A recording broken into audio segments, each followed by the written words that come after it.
All right, so a neighbor brought me this Stihl MS290, said it was given to him by someone who had neglected it and it wouldn't start.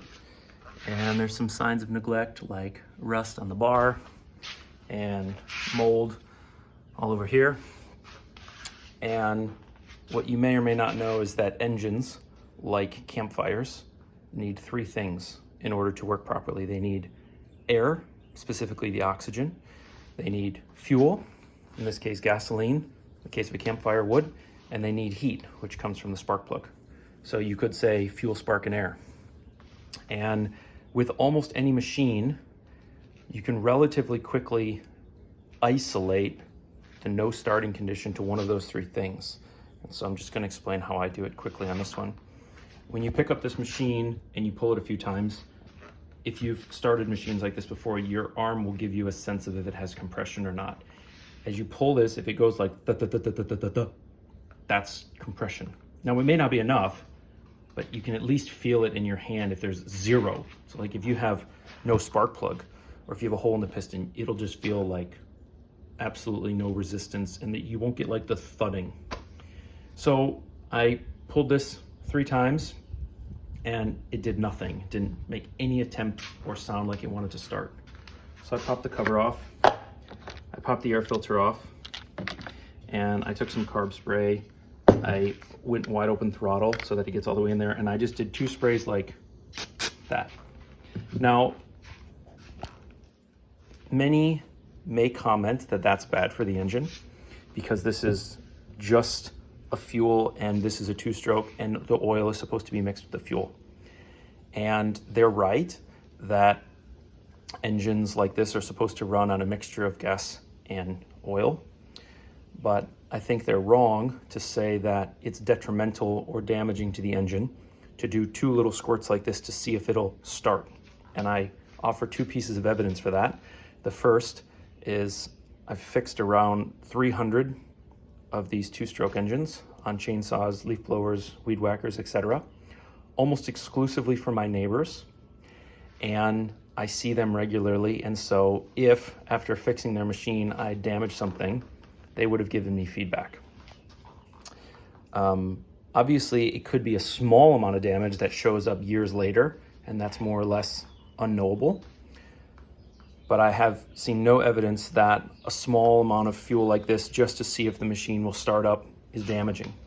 If you really disagree, what you can do is you can fill a small bottle like this with pre-mixed gas, so 2-cycle gas, and you can spray it in there. If you're concerned about it, do that.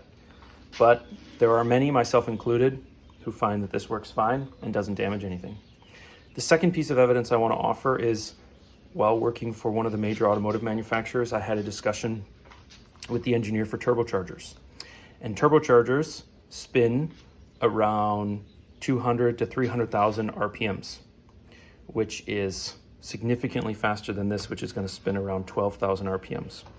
And one of the requirements that turbochargers have before they can be sold to the OEM from the supplier is the supplier has to show that that turbocharger can spin at full RPM for a full 30 seconds with 0 lubrication, because the OEMs know that occasionally there is oil supply problems and they don't want the turbochargers to burn up. So I was also told by that engineer that there is no component on an engine which is more precisely machined and manufactured and more sensitive and more expensive than the turbocharger. So if a turbocharger on a car can run for 30 seconds at full RPM with absolutely no lubrication and survive, because those are the kind of standards we're dealing with nowadays in automotive, but that transfers to machinery in general, then I'm quite confident that an engine, which does have lubrication inside of it right now from the last time it was run, can run at an extremely low RPM, far from top speed, for a second or 2 off of something like this.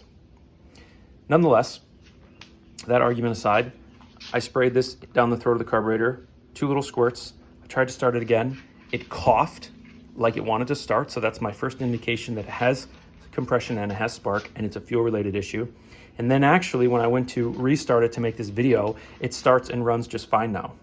And so one of the things that happens is the small amount of fuel that's in the carburetor will spoil and go bad, even though what's in the tank might still be usable. And then as you try and start the engine, it's trying to use that bad fuel. By getting the engine started on an alternative fuel source, then the high RPM in the motor sucks up fresh fuel out of the tank and gets the whole process going. Now I'm still gonna change out the fuel in the tank, and I'm still gonna rebuild the carburetor because I don't know what it looks like in there, and I doubt it looks good.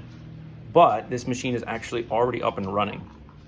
And so there's essentially two tips here. The first thing is, if you have a machine that doesn't start and run, give it a small dose of alternative fuel and see if the characteristics change. If it does, you know that your air supply and your ignition source and your compression are totally fine, and it's a fuel related issue.